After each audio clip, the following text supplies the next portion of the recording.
Hayat boyu sürekli bir veri alışverişi içerisindeyiz.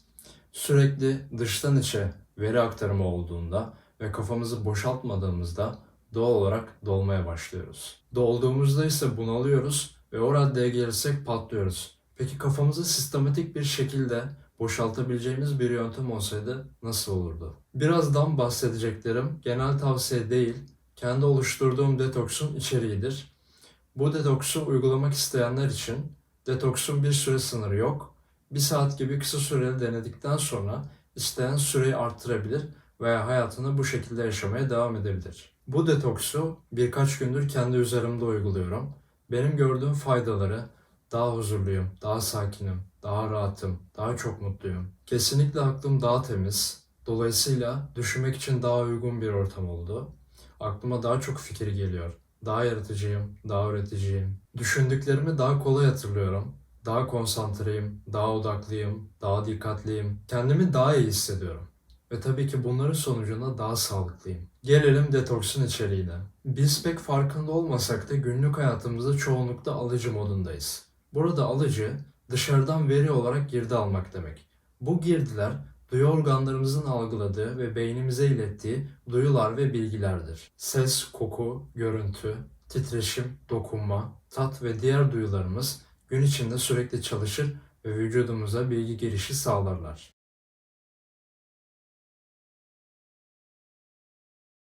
Gün içinde çok müzik dinleyen bir insandım. Detoks döneminde mümkün olduğunca kendim müzik açıp dinlemeyi bıraktım. Çok rahatladığımı da söylemeliyim. Müzik açıp dinlemeyi bir süre için de olsa bıraktığınızda daha önce dinlediğiniz müzikler, şarkılar ve sözleri aklınıza gelebilir. Melodi, ritim, mırıldanma veya sözler olarak içinizden veya dışınızdan şarkıya katılmayın. Gün içinde sizin açmadığınız yine de duyduğunuz şarkılar olabilir. Kulağınızı kapamak zorunda değilseniz, dikkatinizi başka yere vererek şarkıyı dinlememeyi seçebilirsiniz. O şarkıdan gerçekten keyif almak istiyorsanız keyif alın tabii ki. Burada ben en optimal hedefleri söylüyorum. Detoksu ne kadar takip edeceğiniz sizin vereceğiniz bir karar. En iyisi optimal hedefleri takip etmek olsa da amaç hayattan keyif almayı bırakmak değil. Sadece detoksun faydalarını görmek için kafayı biraz boşaltmak ve aşırı geride oluşturmamak.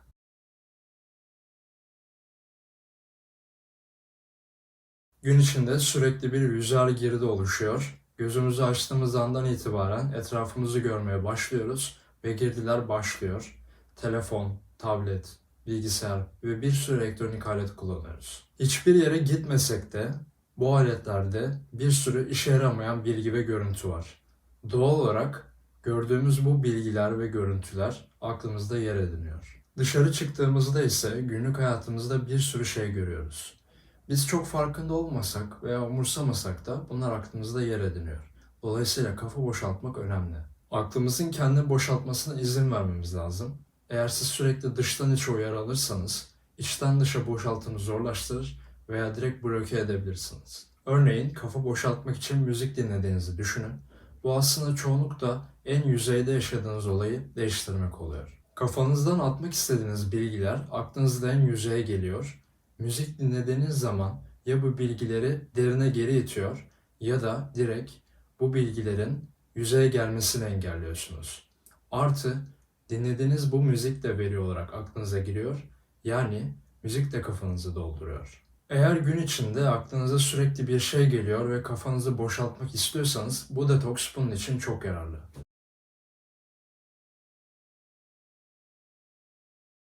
Yeni fikirler edinmek ve öğretmek için de yararlı. Çünkü siz kafanızı boşalttığınızda ve daha az girdi oluşturduğunuzda düşünmek için daha fazla alan oluşuyor. Eğer yeni şeyler öğrenecekseniz bu detoks size bu konuda da fayda sağlayabilir. Sadece şunu düşünmenizi istiyorum. Dolu kafayla mı daha kolay öğrenirsiniz yoksa temiz, sakin kafayla mı?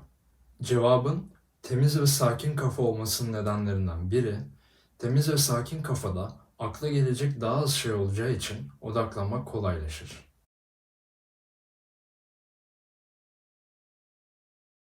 Detoks boyunca negatif düşünmeyi bırakın. Pozitif veya negatif neyi nasıl düşüneceğimize biz karar vermeliyiz. Aklınıza gelen her bir düşüncenize enerji yüklemeyin. Bu ne demek? Aklınıza içindekileri boşaltması için imkan verdiğinizde aklınız farklı düşünceleri önünüze koyar. Bırakın aklınızda istemediğiniz düşünceler ırmağın aktığı gibi aksın.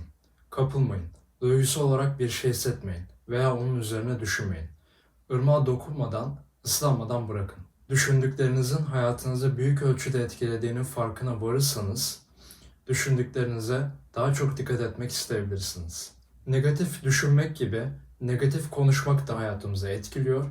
Dolayısıyla detoks süresince negatif konuşmayın, hoş olmayan kelimeler kullanmayın.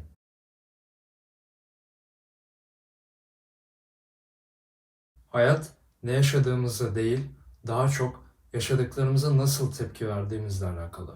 Bir olay karşısında normalde vereceğiniz tepkiyi vermeden önce vereceğiniz tepkinin sizin üzerinizde yaratacağı etkiyi düşünün.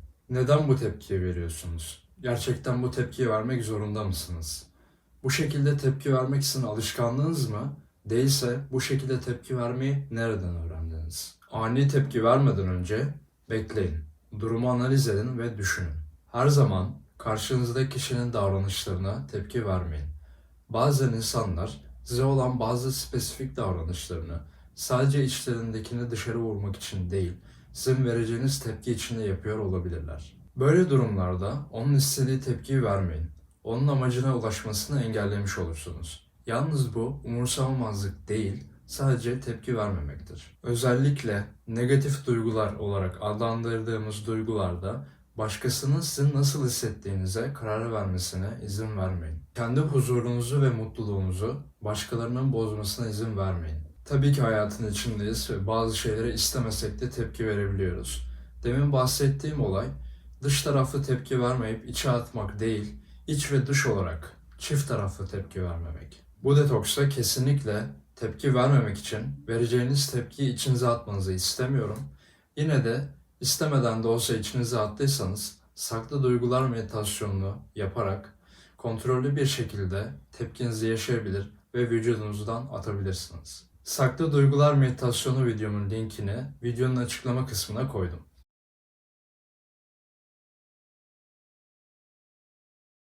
Detoks süresince insanları yargılamayın.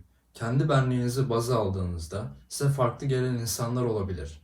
Yargılamayın, eleştirmeyin ve dalga geçmeyin. Yargılamak, eleştirmek veya dalga geçmek daha önceden yapa yapa alışkanlık olmuş olabilir. İradenizi güçlendirin ve bu alışkanlıklarınızı kırın. Detoks süresince insanları anlayışla karşılamaya çalışın.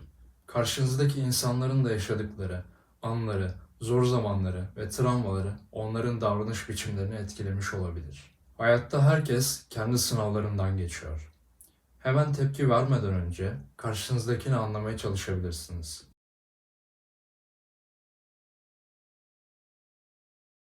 Gün içindeki istediğiniz bilgileri işleyip istemediğiniz bilgileri atmak kafanızı boşaltmaya yardımcı olur. Bu şekilde uyku kalitenizi arttırabilirsiniz. Fark ettiyseniz bu iki olay birbirine bağlı. Ne yaşadığınız nasıl uyuduğunuzu, nasıl uyuduğunuz ne yaşadığınızı etkiliyor. İkisinin üzerinde de çalışmakta fayda var. Gün sonunda hiçbir şey düşünmemek. Yatmadan önce yapacağınız hiçbir şey düşünmeme aktivitesi sizi çok rahatlatabilir. Kafanızı boşaltmak için de bir meditasyona ihtiyacınız varsa yorumlarda yazabilirsiniz. O da ayrı bir video olarak gelebilir. Uyumadan önce kendi yazıp çektiğim saklı duygular meditasyonu yaparsanız çok daha iyi uyuyabilirsiniz. O videoda bahsettiğim gibi gün içinde farklı duygulara kapılabiliriz ve bu duyguları yaşamaya fırsatımız olmayabilir. Saklı duygular meditasyonu yardımıyla bu duyguları yaşayabilir ve içinizi dökebilirsiniz. Aynı zamanda uyumadan önce yapacağınız bir nefes egzersizi sizi rahatlatabilir, daha kolay ve iyi uyumanızı sağlayabilir.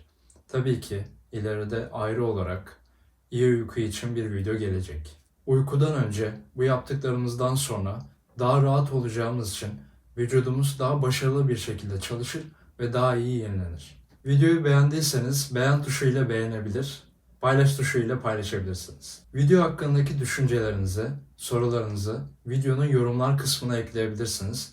Mümkün olduğunca hepsine geri dönüş yapmaya çalışacağım.